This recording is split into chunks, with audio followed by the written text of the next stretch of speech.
Cycle खड़ी है और साइकिल को कोई चुरा रहा है, ठीक है।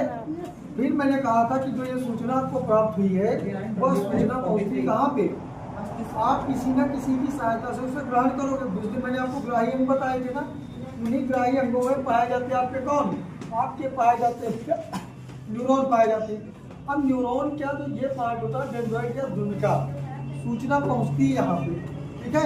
और जब सूचना यहाँ पे पहुंची, यहाँ पे आने के बाद में सूचना आती कहाँ पे, केंद्र के पास, ठीक है। केंद्र के बाद में यहाँ से होते हुए कहाँ पे आती है, इसके एकदम पिछले सिरे में कहाँ पे आती है, एक्सॉन के अंतिम सिरे में, जिसे हम लोग कहते हैं सिनेप्टिक गुंडिया।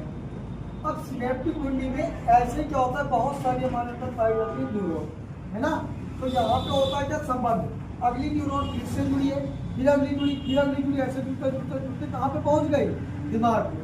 कहाँ पे पहुँच गई, आप बताओ इसमें क्या क्या सूचना को पहुँचाने का काम किया कि नहीं किया। तो याद रखिएगा, जो सूचना को पहुँचाने का काम करती है उनको हम लोग कहते हैं क्या, न्यूरॉन। बात समझ में आया नहीं आया, जो वहां से उसी तरीके से जैसी सूचना वैसी उसी के अनुसार सूचना लेके कहाँ पे आती, जिसकी सहायता से हमें काम करना है। जिससे काम आप कैसे करते हो, अरे तुम्हारी साइकिल लेकर कोई भाग रहा है तो तुरंत आपको क्या मिलेगा, कमांड मिलेगा, जल्दी जाओ उसे पकड़ो, नहीं साइकिल गायब, है ना। तो जैसा आपका क्या होगा, जैसी सूचना मिली उसी के अनुसार आपको क्या होगा, रिस्पॉन्स करना पड़ेगा, अनुक्रिया करनी।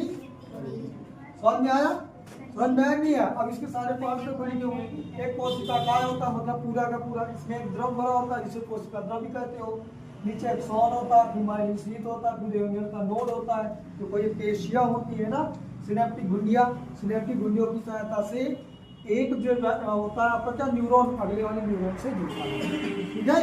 और यहाँ से सूचनाएं प्राप्त होती है, ठीक, ये आपका हो गया। चलो बनाओ।